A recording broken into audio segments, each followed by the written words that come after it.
Okay, here we are. This is lesson 6 of drawing a 1963 Corvette Stingray, and I did quite a bit on it today. I did the rest of the rear apron underneath the rear bumper, as you see. Just working on that right now, just finishing up. And I did complete the side underneath the waistline there, the belt line.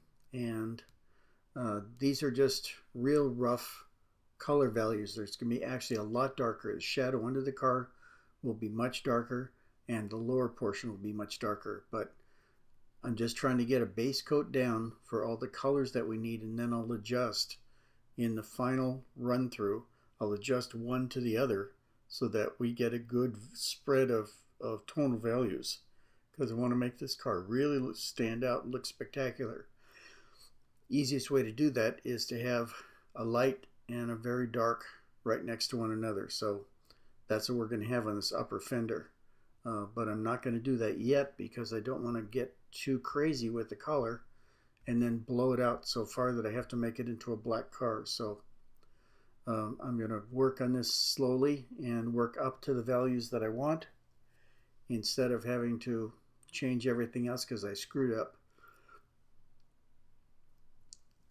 This is how I normally do it, though. I try to make sure that I get the color down basically, and then I come back and I change one to the other so that I can make sure that I have a good contrast between the two of them so that it's not a boring picture. If I'm going to put this much time in it, I don't want it to be boring. I want it to look beautiful, and I'll take a little bit extra time and do that because it's worth it to me to do that. It's going along fine. This just takes a while to do. Obviously, just putting all these dots in takes a while. But it's going to come along great. It's working out great so far. When I do in fact, I think next lesson I may go ahead and do the rest of the shadow underneath the car much, much darker.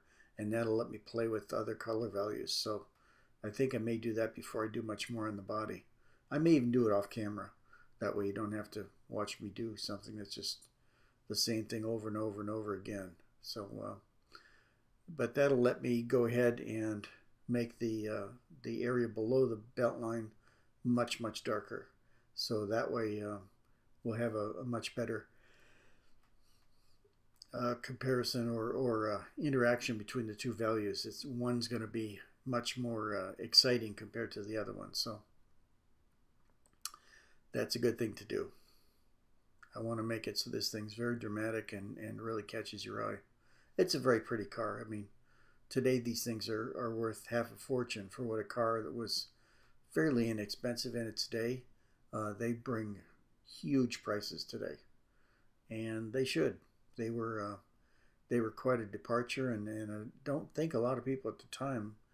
I know I was a foreign car fan, and at the time I thought it looked kind of like a spaceship or something, but I have come to really love the body shape of this, and I think it was showed a lot of guts on the part of Chevrolet and GM to even put this body style out, because it was a radical departure from anything else built in the U.S. certainly, and even overseas for that matter. So they're to be commended for really having the guts to come out with something that was very unusual. And the Corvette people really embraced it. I mean, they thought that this was terrific, and in hindsight, it is. This is a kind of an iconic car. In 1963, there was nothing else like it.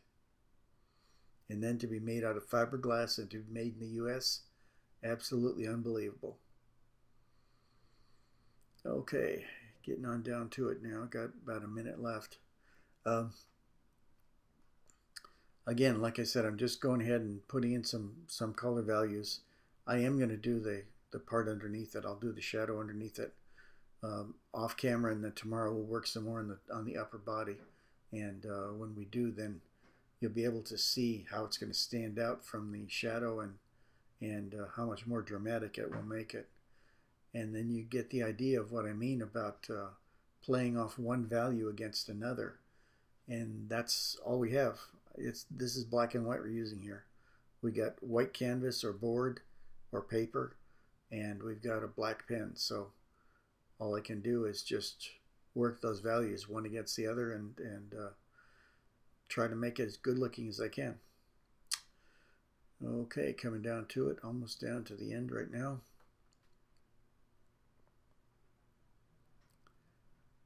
And it may not look like, but this actually was a fair amount of coverage today. Okay, just about done. I hope to see you back here tomorrow, and we will do a lot more tomorrow. This will make it start to look like a Corvette. Thank you. See you tomorrow. Bye.